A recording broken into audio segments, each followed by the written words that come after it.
This is Claudia Heimpel to talk about the individual factors learned in learners' development. There are factors which can be considered universal ones because they apply to all learners independently of their language background, personality, cognitive features, etc. We'll be grouping these factors into three different categories: cognitive, affective, and physical and psychological, each with different groups of variables, that they are not mutually exclusive or independent. They are all closely related and very often they interact with each other. Cognitive influence on learning languages. We can consider intelligence. For example, a person who speaks two or more languages is considered intelligent. Also, intelligence may influence some second language acquisition skills, principally the written and language analysis and vocabulary ones. Intelligence is only measured in terms of linguistic and logical mathematical abilities. Also, another cognitive influence is the language natural aptitude for learning. For example, Wells in 1981 started the Language Project, where he studied the first language development of children. Then, the Bristol Language Project studied children at secondary school while acquiring foreign language. Aptitude could be innate or could be developed, so individualized learning should be promoted. Parental education is another fact to consider. Now we are talking about cognitive learning styles, that is, the way the learner perceives, monitors, conceptualizes, and recalls linguistic information. Learning style includes cognitive, affective, and psychological behaviors. Also, we must take into consideration the interference prone, that is, the influence of the first language in the second language acquisition. Talking about different learning styles, Reid was one author who each classified them, considering four different. For example, the visual learning ones, which learn mainly from seeing words in boards, on the worksheets, on charts, drawing, and photos. Auditory learners are the ones that learn by hearing words spoken and from oral explanations, as well as by listening to tapes and lectures. Kinesthetic learners are the ones that learn by experience, and tactic ones are the hands-on learning. They learn by working on experiments or in a laboratory. Also, we have another author, which is Willing, that had four different ones. Concrete learning, that refers to people-oriented, emotional, and spontaneous. Analytical learning, which are object-oriented. Communicative learning, which are quite autonomous and prefer social learning.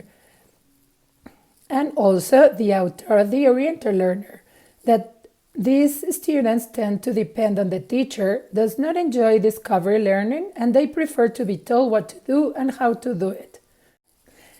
The most important thing is that teachers consider the existence of different cognitive styles and the ways students are affected by them, and also by other factors such as cultural background, age, sex, level of education, intelligence, aptitude, strategies, and personality, and then prepare their classes accordingly. Learning strategies refer to a set of tactics that people use in order to gain control over their own learning process. Nowadays, enhancing strategies in second or foreign language classroom is one of the teacher's roles, since their mission is to facilitate the learning among their students and make their thinking process visible. In order to teach a second language effectively, educators must take into consideration the needs and biographies of each learner. As a result, they are able to employ methodologies that guide students in using strategies which enhance their second language learning process. There are different authors that define learning strategies. I consider the clearest definition the one from Ellis. Learning strategies are the particular approaches or techniques that learners employ to try to learn a second language. They can be behavioral or mental. They are typically problem-oriented. That is, learners employ learning strategies when they are faced with some problems, such as how to remember a new word. Learners are generally aware of the strategies they use, and when asked, they can explain what they did to try to learn something. Learning strategies have different features of characteristics, which are the following. They contribute to the main goal. They allow learners to become more self-directed and autonomous. They are problem-oriented because they are tools. There are specific actions taken by the learner. They involve many aspects of the learner, not just the cognitive ones. They support learning directly and indirectly. They are not always observable, but they can be taught. They are often conscious and they are flexible. They are influenced by a variety of factors: degree of awareness, stage of learning, task requirements, teacher expectations, age, sex, nationality, ethnicity, general learning styles, personality traits, motivation level, and purpose for learning the language. They are present in our language. Different typologies were established to the classification of language learning strategies.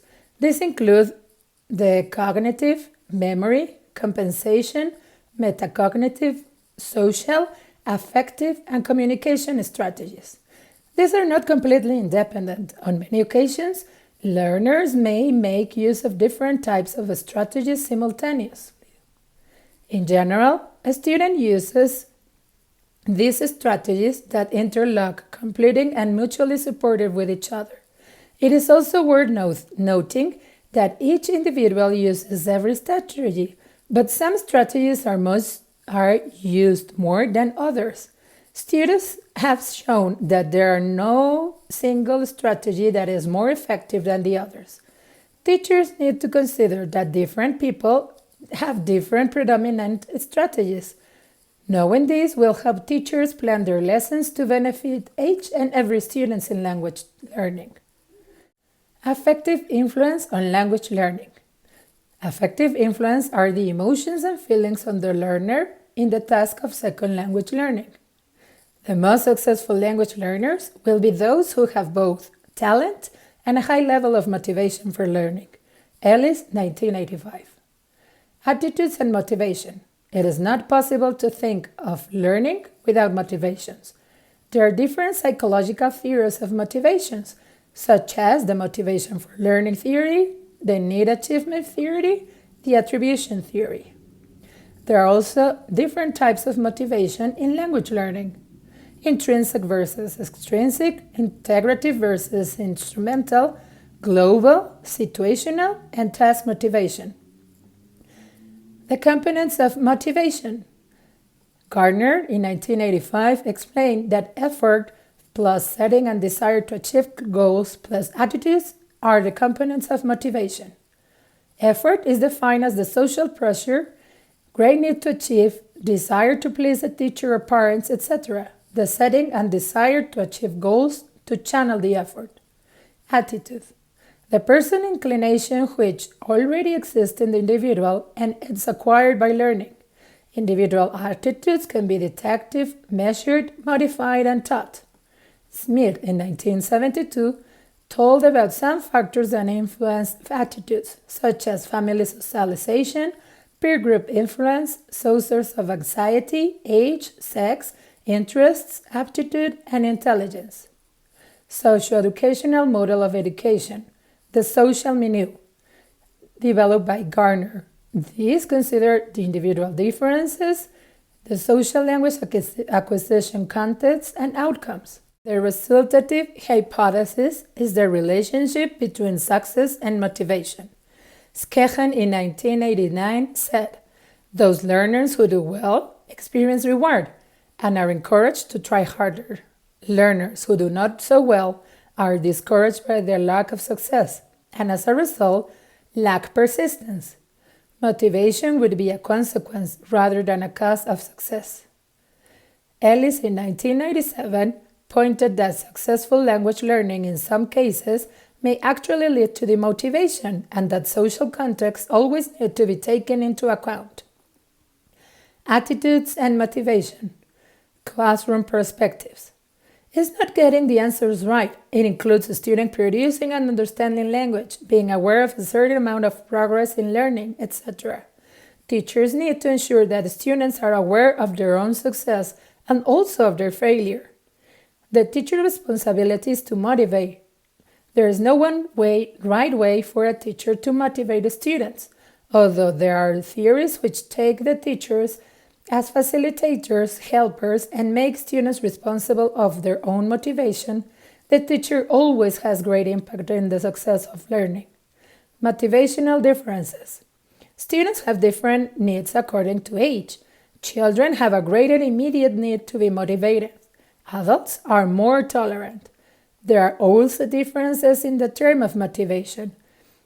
There is motivation in short term, like for an hour, and long-term motivation, like for the month, etc.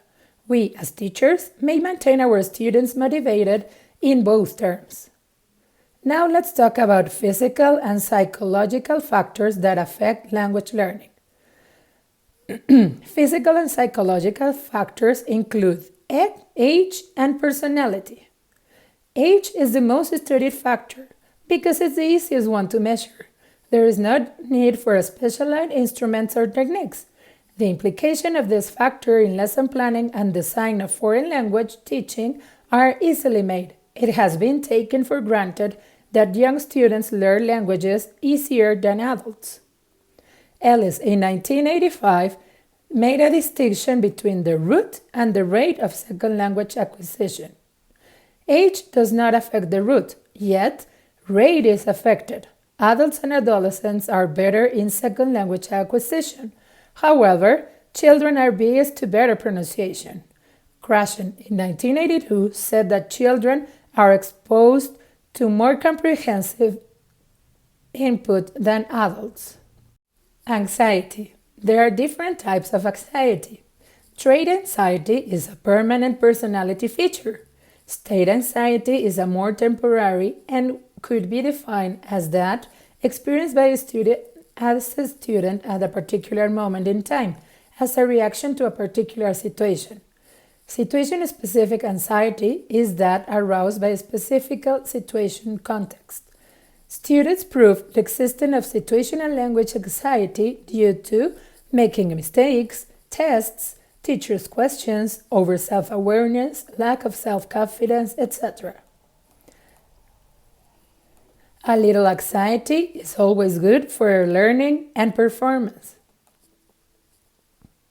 Risk-taking versus inhibition. McKellen in 1953 claimed that a risk-taking attitude is helpful for rapid progress in second language.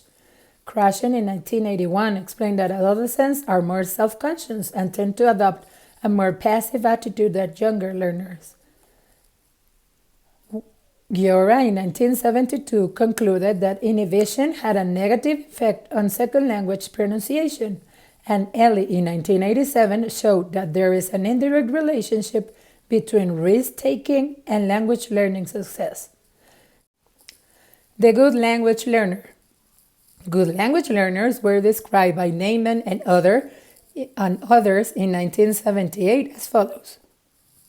They become actively involved in language learning process. They have an active role in the classroom. They take advantage of all the opportunities they have to practice.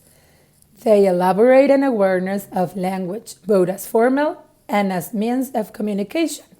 They develop a new language into a system and learn to think in it. They accept and are able to deal with the effective demands of learning a language. They are always looking for clues that will help them understand how the language works. They develop other techniques used in specific situations, such as repeating aloud after the teacher, listening practices, reading, etc. They are capable of adapting to different learning situations, and they find ways to supplement their learning.